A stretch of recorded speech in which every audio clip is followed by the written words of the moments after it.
Scary stories. I'm a deep cave explorer. We discovered something horrible in the abyss. We descended into the bowels of the earth with nothing but our flashlights and our wits. The cave system we were exploring had never been touched by human hands before, and we were eager to be the first to uncover its secrets. As we ventured deeper into the cave, the air grew colder and the walls began to twist and turn in unnatural ways. It was as if the cave itself was alive and trying to swallow us whole. We trudged on, our hearts pounding with both fear and excitement. We were all experienced cave explorers, but this cave was unlike anything we had ever encountered before. The darkness seemed alive, and at times we could swear we heard whispers coming from the shadows. We turned a corner and our flashlights illuminated a crevice in the cave wall. Holy shit, I breathed. We squeezed through it and found ourselves in a large chamber. As we stepped into the room, a putrid smell filled our nostrils. It was the stench of death. A sense of dread washed over us as our eyes adjusted to the dim light. There were bones scattered on the ground and strange symbols etched into the walls. They looked as if they had been made by something not quite human. Something written in an ancient language I had never encountered in all my days. Suddenly, we heard a sound that made our blood run cold.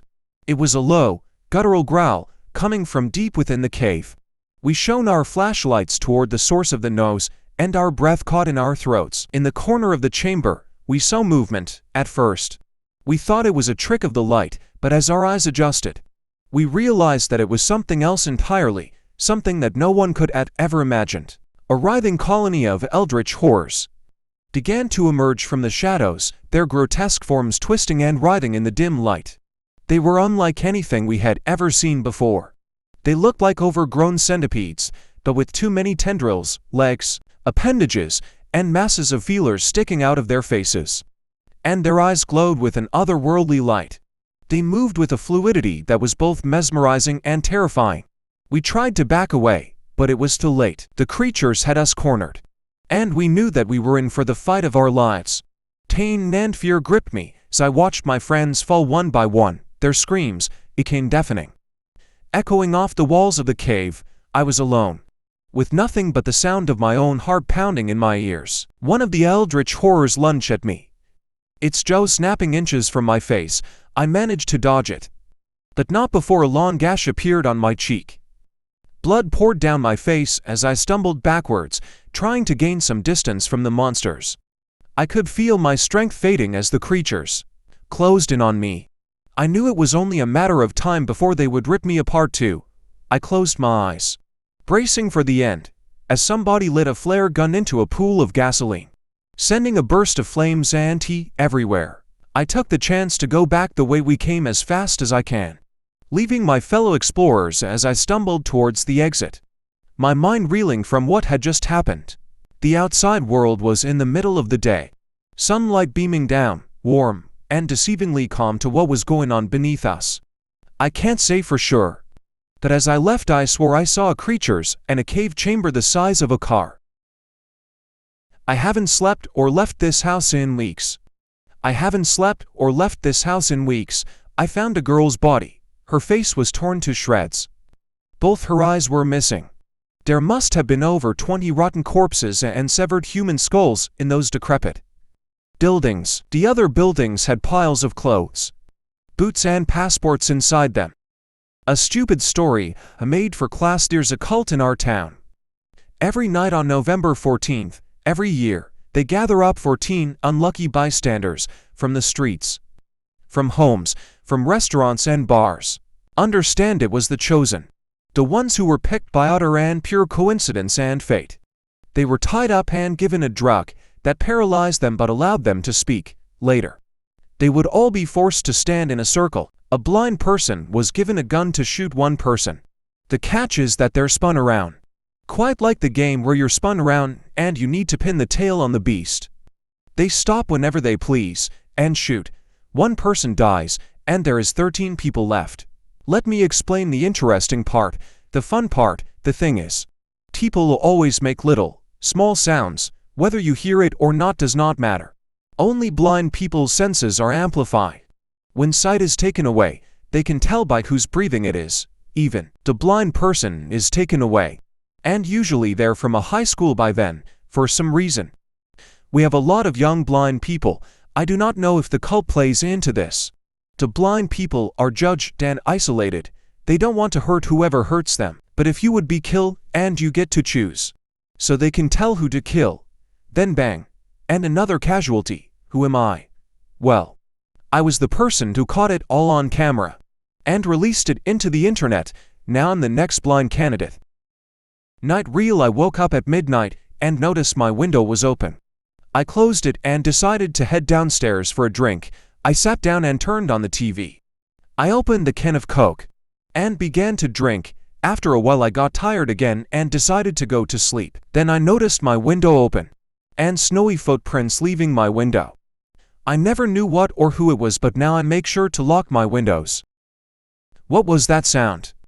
I was going to be at around 10 p.m. when I heard my Xbox turn on. No one else was in there nor even awake, so I just went to go turn it off. When I got back in bed I noticed that my bed was a lot colder than usual, but I ignored it and went to bed. I woke up again at around 11:30 to my Xbox turning on again. I went in there and turned it back off as I was a little weirded out by now. I then heard fast and loud footsteps running up to the door. I froze in fear. I must have stood there for 15 minutes or so before finally getting the courage to open the door. Nothing at all. I went back to my room and the paranoia was intense. I thought I saw things moving or heard whispers. But when I heard the Xbox turn on again, I didn't even go turn it off. But through the crack of my door, I saw a tall figure standing in the bonus room. I looked away and went to sleep. That was terrifying. Went to a mummy unwrapping party. We watched the host slowly unravel the cadaver. He told us that the mummy had been preserved in the desert and it required long baths to replenish itself. The lad was mad. He unwrapped the mummy in his living room. He kept telling us to ignore the smell. It was pungent, like a coppery, metallic. The mummy had one eye larger than the other. It was blobby and its pigmentation came across as grayish-green. The mouth was very prominent with several eyes and tendrils sticking out of it. It had an unusual body. Reminded me of an anthropomorphic sea slug. I still don't know how this weirdo was able to get a mummy. He had told me at the rave that he was the best mummy and dresser in the business. I thought he was tripping. Never whistle at night. I have a habit of randomly whistling. Yesterday I was at my friend's house and me and my other friend were waiting in the middle of the street for the Uber to arrive. Suddenly I left to whistle's escape. My friend immediately called out on me and said, "What are you doing? You should never whistle at night. Do you understand how many bad things you might attract?" And I did understood. I have heard about it before. I was just fucking stupid. We spent a few seconds silent and suddenly, he heard my whistle coming from far away. We got fucking terrified. Then my whistle kept repeating and getting closer. I'm FR. It was exactly the same whistle. Luckily the Uber arrived right in time. And after I got home nothing weird or scary happened. Oh, important detail, that was at 3 a.m. TBH. I'm still terrified on what happened.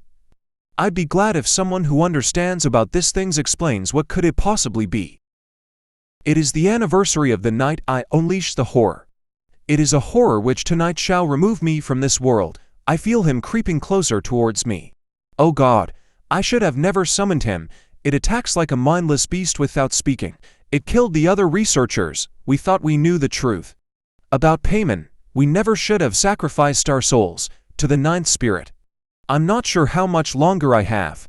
The veil has been lifted and the nightmares will pour out of hell. You will be forced to serve Payman, become his host.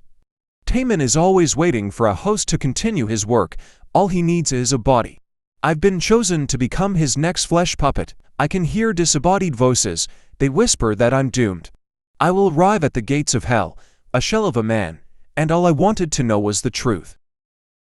I could have sworn something was following me. I'm currently shaking and terrified while making this, so don't get mad if it's a bit sloppy. I frequently go on late night runs and I swear something was following me. It started when I was about midway through the run. And I was seeing shadows right behind despite the nearest light being behind me. But when I turned around, nothing, absolutely nothing. The next one was in an extremely dark area of my neighborhood. I saw something, a figure of a slumped over woman. It was so realistic that not even my brain could trick me with a figure like that. Then when I was nearing the end of my run, something at an almost biking speed flew right past my vision. I was staring right at it too. It was dancing, I think, with a ballerina-like twirl. But it scared the living $t of me, so I started sprinting like never before. And now my legs are aching way too much. I don't know how to end this. But I think I made it home safely. But I don't know how long I'm going to be safe. Thanks for listening, guys. Please like and subscribe.